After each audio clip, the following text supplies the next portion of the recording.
Gwanga ki Uganda National Examinations Board kivunanyizibwa ku gw'okuteekateeka awamu n'okugolola ebigezo by'abayizi ebyakamalirizo ku mutendera okuli eby'ekibiina ekyomusanvu ebya siniya ey'okuna n'ey'omukaaga.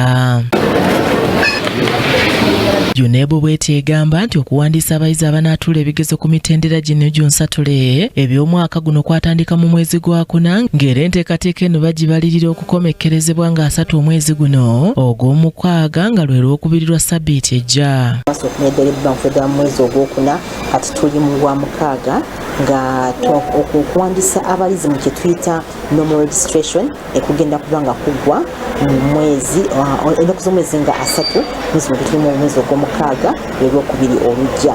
So twagala okukubiriza bannaffe abazadde awamu ne ba head teachers bonna okulaba nga mufuba nnyo okuwandiisa abayizi bonna abatannaba kwewandiisa. Jennifer Kalule Musamba nga ye mwogezi w'ekitongole kinaagamba nti abanaayitibwako omutendera guno nga tebeewandiisizza omukisa ogwokubiri ogubaweebwa baakusasula ebisale nga bikubisiddwamu emirundi 2 olw'okutaataaganya enteekateeka z'ekitongole. Registration kitegeeza nti ogenda kuwa engassi ow'ensonga nti oba otaataaganya enteekateeka zaffe ez'okuteekateeka ebigezo.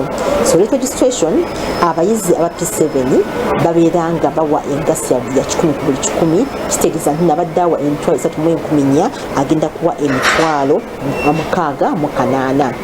Ate ku siniya ey'okuna abadde yandibadde nga asasula emitwalo 16,100 era asasula emitwalo 24,600.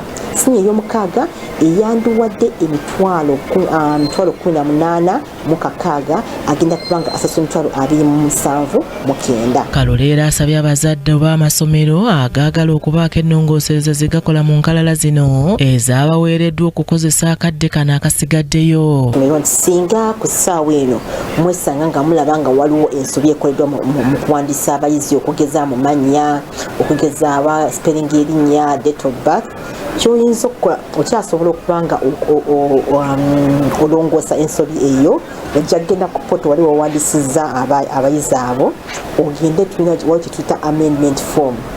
Gyayo foomu eyo ogijjuzeemu olage ensobi ekoleddwa n'eki kyoyagala okukyusaamuko nga bwekulagirira then bw'onoomala ekyo obeere nga ekikomyewo ku UNEB.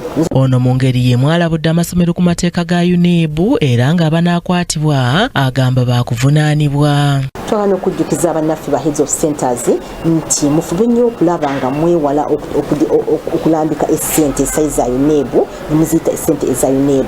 Ku musango gwa Naggomola mu tteeka lya UNEB akawaayiro 33 singa bakukwata ojja kubanga onookuwa engassi ya miliyoni 40 oba okusiba emyaka esitaka wansi wa 10 oba birombi. Ate singa obeera musomesa nga gw'owandiisizza abaana n'ojeekajeeka abantu gwe minisitule y'ebyenjigiriza ejja kubanga ekuggyako layisinsi yo. Wabula abazadde abalabye abasasudde ssente nga babagambye ssente nga temuzitegedde ne baziteeza UNEB nga si za UNEB ekyolina okukola kwata risiiti yo oba proof eraga nti wazisasula wazita ssente za UNEB genda ku poliisi ekuli okumpi olwopeyo essomero eryo. Okusinziira ku Kalule abayizi ku mulundi guno ennamba yaabwe eri waggulu so nga wakyaliwo essuubi ery'okuwandiisa abalala era ab'amasomero aliko obubaka bw'abawadde ku bifo awanaatuulira abayizi. Njogera nno kakati otuukidde wano olunaku olwali tunaawo bunaamu emiri akakadde kamu mu mitwalo 55 mu abayizi 782 ababadde bakeewandiisa.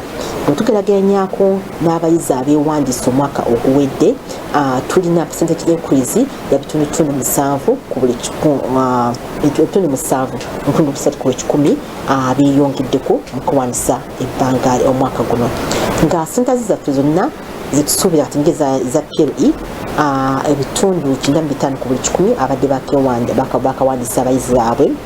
Ono atubuulidde nti mu bbanga eritali lyawala amasomero gaakuweebwa enkalala z'abayizi olwo kyanguyiza abayizi n'abazadde okumanya obanga abaana baabwe baawandiisibwa. Kimuli Abdallah yakusakidde eggulire lino ku Racket TV amalindirire.